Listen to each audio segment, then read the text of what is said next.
Hey guys, I'm S. Wolf. Welcome back to the channel, and welcome back to our little planet coaster experiment here. And check this out, I've added another little section for you guys. You know, we sleep on these billboards too, the animated billboards.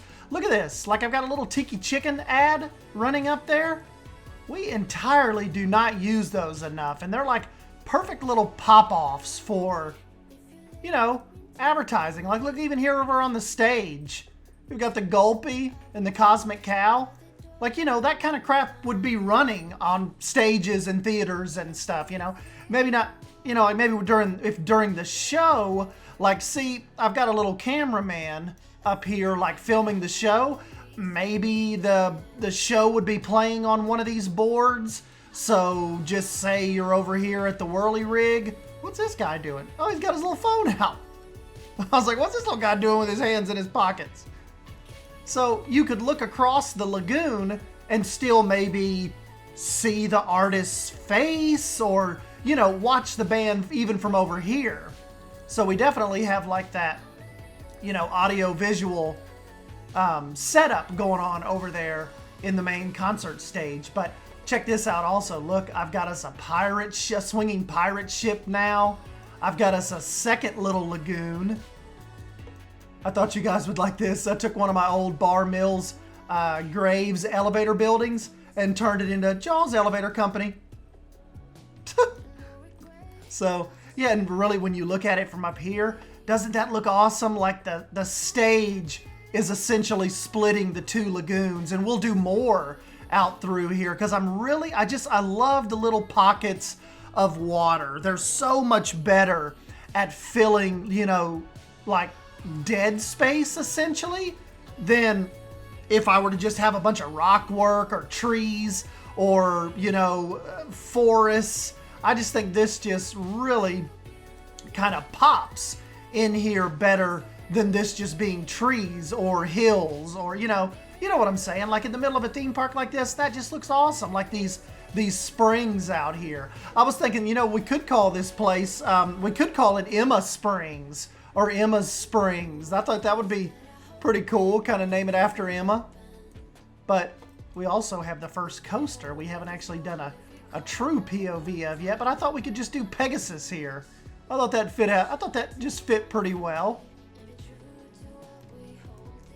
But I love this little spot that kind of jets out over the water. Because, I mean, look, if you're coming down through here, say you just left the movie theater or anything, and you're making your way through the massive gates, like, bam, like Pegasus is right there across the lagoon. I just thought that was awesome. I've got a lot of little fishies in the lagoon, so got our little koi over here. And I've got a couple little tangs in here somewhere. Backstage, nothing fancy on the backstage of the main stage. I figure, you know, we'd have the big doors when they have to move equipment in and out, but really, you know, I don't think that looks too terribly out of place, because remember, this is, you know, this is kind of in the vein of a Universal like movie studios type park almost. You know, it's like, it's not taking itself as serious as a Disney park, but maybe has a little more theming than a Universal park would. Like, that's what I would kind of, if anybody asks me what type of park this is, I would almost say it's a Disney Universal hybrid. You know, you've got your little city walk area, you've got the little shops that, you know, just normal guests can walk up in here and, you know, buy stuff, grab drinks, grab food. You've got the movie theater. And then, of course, when you move through here, you have the actual ticketed, you know, theme park area that we are expanding, you know, right now as we speak. So that's probably the best way I can explain this to you. Just think of it as a Disney Universal Studios hybrid, if those two got together and made a park. So, but yeah, the guests are really enjoying the pirate ship. It's been open for a while now, even though I haven't filmed it. As far as in-game time goes, they made a mad rush over here to jump on it. What's another thing that's kind of on my mind? You know, I kind of over here, I'm not sure if I was thinking about maybe making this the pool area for the resort. But of course, you know, that would be blocked off unless we want to, like, give them their own resort entrance that, you know, that people would, you know, you'd have people, like, standing by on, you know. So I don't know kind of if I want to do maybe the pool in here or just kind of incorporate more buildings and retail, or if I want to put the pool more over here and maybe have some kind of theme park entrance where, like, you know, maybe the guests inside the resort can buy their tickets and they have their own private entrance into the theme park. So the resort guests don't necessarily have to come down through here and go in through the main gate. One of the perks with staying on property is a private entrance to the theme park. And then, of course, you know, I figure we do things like extended hours and early hours that the resort guests could come right out of their room into the park and spend an hour or so in the mornings in the park before the regular guests are allowed in. So yeah, that's just kind of, I just kind of wanted to jump in and give you a little update. Didn't do any cinematics or anything this time. We'll kind of save that for when I get a little more done. Got the Just Ribbon barbecue shack in here. We've got like a little coffee building, little coffee facade, bathrooms. I kind of fixed up the bridge a little bit. Just kind of wanted it to be a little more pronounced, you know, because it is the bridge that's taking you over Pegasus, and with the crossing right here, I kind of wanted to just put up a couple little little guard pieces as people are walking by. But yeah, use those flat roof tile pieces to differentiate the path from the actual bridge section. And over here, I think will be backstage stuff. Remember how we talked about kind of coming over here and doing stuff? But if you think about it, this could be perfect for retail deliveries, employee parking. Don't forget about that. We can do parking lots over here and stuff, and it can house a lot of back lot infrastructure, I think. And then, of course, you know, the park will extend out here, and, you know, but Pegasus is kind of a good stopping point back here where there wouldn't be any shops or other rides and stuff as far as that goes. This could kind of all be more so logistics, like I said, deliveries, stuff like that. So I am just really, what's so fun about this is like not knowing what I want to lay out next. You know, that's why, like, you know, I'm here to this point, and, you know, I'm theming it up, trying to make it look really cool. Got the Oasis Canteen here, but these ideas, they're coming fast. But it's just like, I've got so many ideas happening. I don't know what to make of the next section, or, you know, what to try next. So yeah, that's kind of what I've been going on with my little Planet Coaster kick here. This is kind of like the main entrance.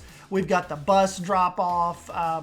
You know, I figured that there would be parking, like, you know, back in this like underground, you know, parking garage, and then people would make their way out through here. Maybe even have like a tram drop off, kind of like the island does in Pigeon Forge.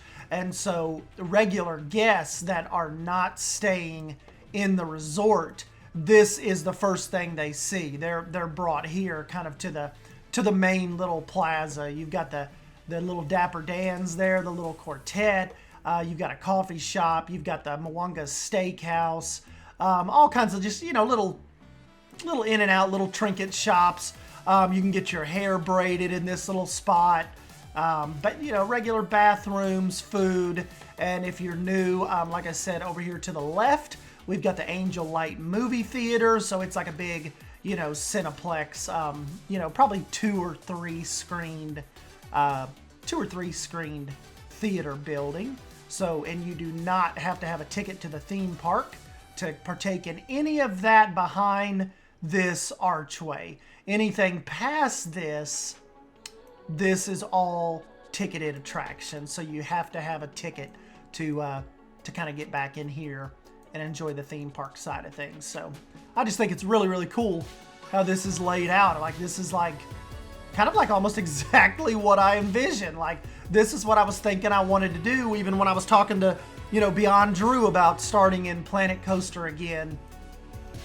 And yeah, so we'll just see what comes of it. Like I said, creatively, I'm having a blast. The only thing that sucks is I kind of wish I would have started this back when I was on paternity leave. Like, remember when I was off of work for almost 2 weeks helping Casey and Emmy when we first got home. But, you know, at the same time, I was like totally in. I had, you know, like running errand mode, making sure Casey and Emmy were okay, and, you know, helping with all that. So I wasn't really in the video game frame of mind for those 12, 14 days or so. But nonetheless, at least we started it. Like I said, at least I'm having a blast with this. And it's so cool to be able to bring this side of my content to you guys that maybe weren't around 3-4 years ago when we were hot and heavy with the Planet Coaster stuff. And you guys wouldn't believe how many people have reached out. Like, some of my older Planet Coaster people have sent me private messages, or you've seen them comment on the videos like, oh my god, I can't believe you're actually back. And a lot of those guys never stopped playing Planet Coaster for Planet Zoo because they're not really zoo people, they're theme park people.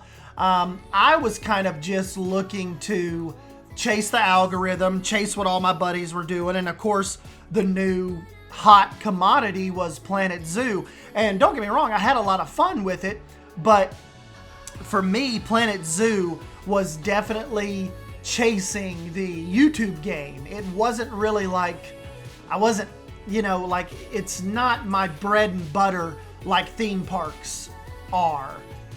So, you know, it was a fun journey, kind of going through Planet Zoo and being a part of the launch and all the help that Frontier gave me and stuff. But I, you know, kind of like probably a month ago or so, I was just, you know, just ready to move on. Like, I think, to use an old jaunty term, I had done everything I felt like I needed to do in that game. And then plus two, it doesn't help like me psychologically with only the getting to animal packs. So that kind of turned me back into the arms of theming as well. And that's why we are, you know, that's why we're left here in Planet Coaster, because I can kind of get back to the theming and kind of what brings me most enjoyment for these Frontier type simulation games. So that's just kind of what it is. I mean, who knows? Maybe we'll get back into Planet Zoo one day. Maybe they'll give us an awesome new themed pack or some kind of new mysterious land or something. And I could absolutely see us jumping back in to Planet Zoo. But for right now, I'm just kind of having too much fun with this and getting back into the theme park vibes. So, yeah, you know how it goes. I jump back and forth all the time. So, you know, I say this now, and we could be streaming Planet Zoo on Saturday. So, you know, I'm just kind of a mixed bag. You never know with me. But anyways, guys, I've yacked on long enough. I'm going to jump on out of here. Don't forget to smash the like button if you end up enjoying this video. And subscribe for more Planet Coaster content for the time being. And, yep, I will catch you guys in the next video. Thank you. See ya.